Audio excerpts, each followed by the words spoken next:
In the heart of a vibrant kingdom, there lived a young prince named Alaric. His heart wasn't captured by any of the noble ladies presented to him, but by Elara, a humble maid whose kindness and bright spirit outshone any jewel.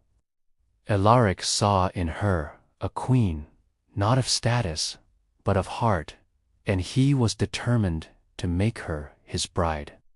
When he announced his intentions to his father, the king, the court was thrown into chaos. The king, a man ruled by tradition and pride, was furious. He forbade the union, declaring that a commoner could never wear the crown. He saw his son's love not as a pure emotion, but as an act of rebellion that threatened the kingdom's ancient lineage and its standing among neighboring realms.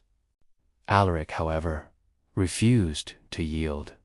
His love for Elara was the truest thing he had ever known.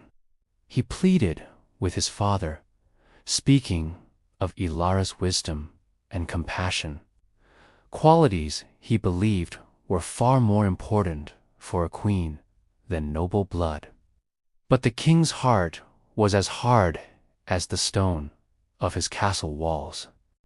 He imprisoned Elara in the highest tower and gave his son an ultimatum: forsake the maid or be disowned. The prince's defiance ignited the king's rage into a destructive fire. In his obsession to uphold tradition, the king began to neglect his duties.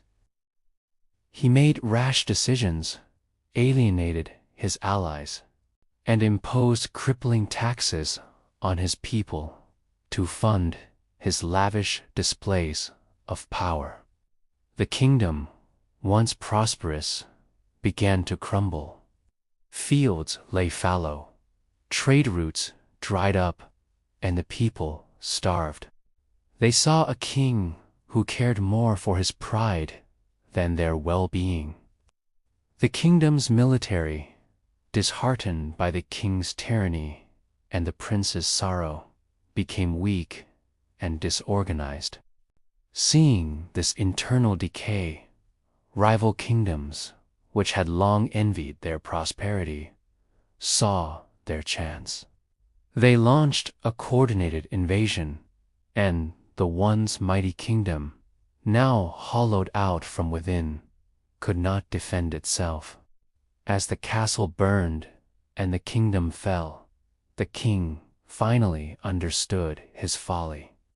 His obsession with tradition had cost him everything: his son's happiness, his people's loyalty, and his entire kingdom.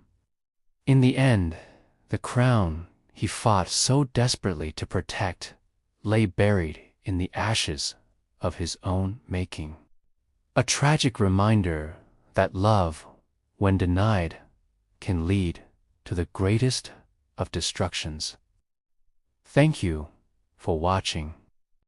If you enjoyed this story, please like, share, and subscribe for more tales from history and folklore. See you next time.